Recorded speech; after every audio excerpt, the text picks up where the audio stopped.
Hello and welcome to My Green Pets. In addition to the Missouri Botanical Garden's Orchid Show, the Orchid Society of Greater St. Louis also had their annual show and sale, and I definitely stopped by that before heading into the actual exhibit of the Missouri Botanical Garden. So let's have a look around and see what type of plants are out and have been awarded and are on for show, and also what plants are for sale.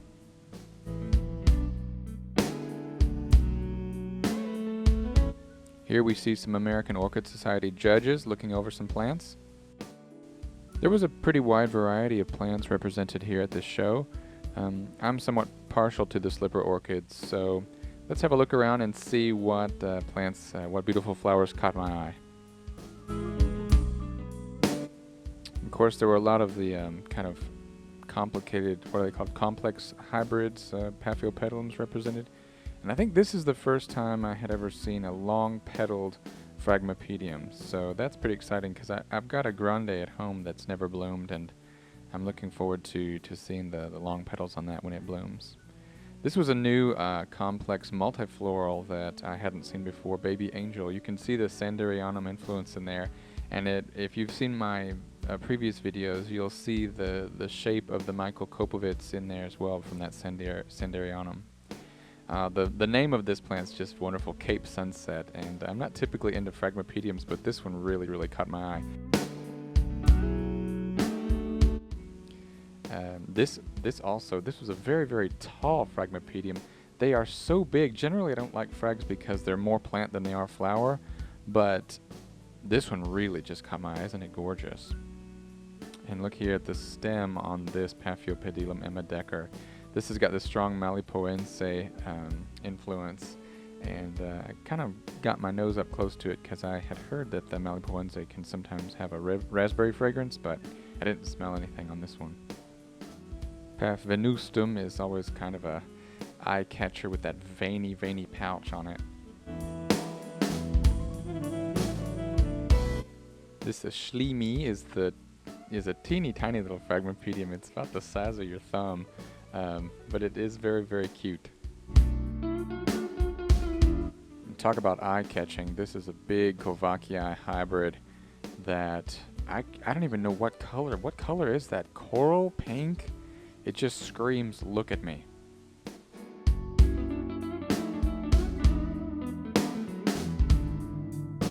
Well, that about does it for the slipper orchids. Now let's have a look at some of those other orchids that, to be fair, are just as beautiful.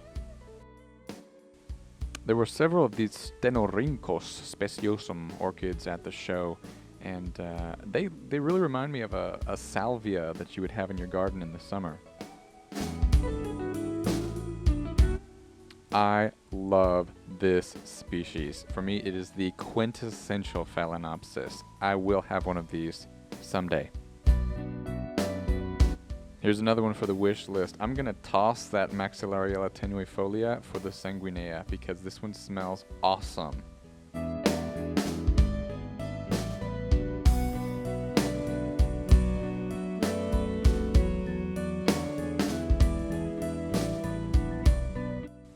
It must be Dendrobium season because there were several Dendrobiums all bloomed out at the show, and I don't actually own any Dendrobiums, but I'm sure one day that will change.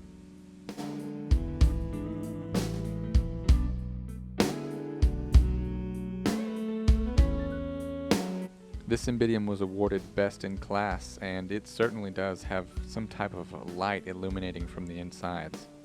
And here are some teeny tiny little orchids. They were in a glass terrarium to keep the humidity up. These are two that you don't see too often. And of course, we have the big showy Cattlianthe. I believe this was one of the Best in Class as well. It was covered in awards. I could barely figure out the name because it was so covered in awards. Yes. Bulbophyllum Phalaenopsis. This is a huge orchid and it smells terrible, but who cares because it's so impressive.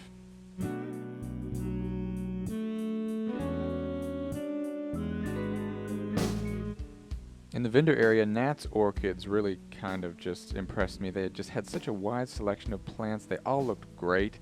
I actually got my Paph from them a couple years ago. Talking about the naming of orchids, Kryptonite is definitely the way to go if you want to name a plant. It's going to get some attention. Naming your plant after a person, maybe not so much. I think this Masdevallia was mounted on a cool log. And I think this orchid gets the I have never heard of it award for today. Maybe this is a really popular one and I just don't know that. But at first I thought it was a bulbophyllum, but then I saw that name. Wow.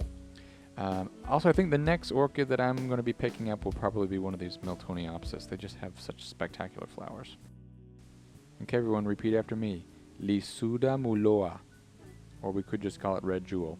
Either way, beautiful. Alright, well, we'll finish up today with a couple of images of some carnivorous plants that were for sale as well. If anyone knows the name of this vendor, please let me know in the comments because I did not catch their name. Carnivorous plants in cocktail glasses. Huh, who knew? We'll see you next time. Thanks for joining us.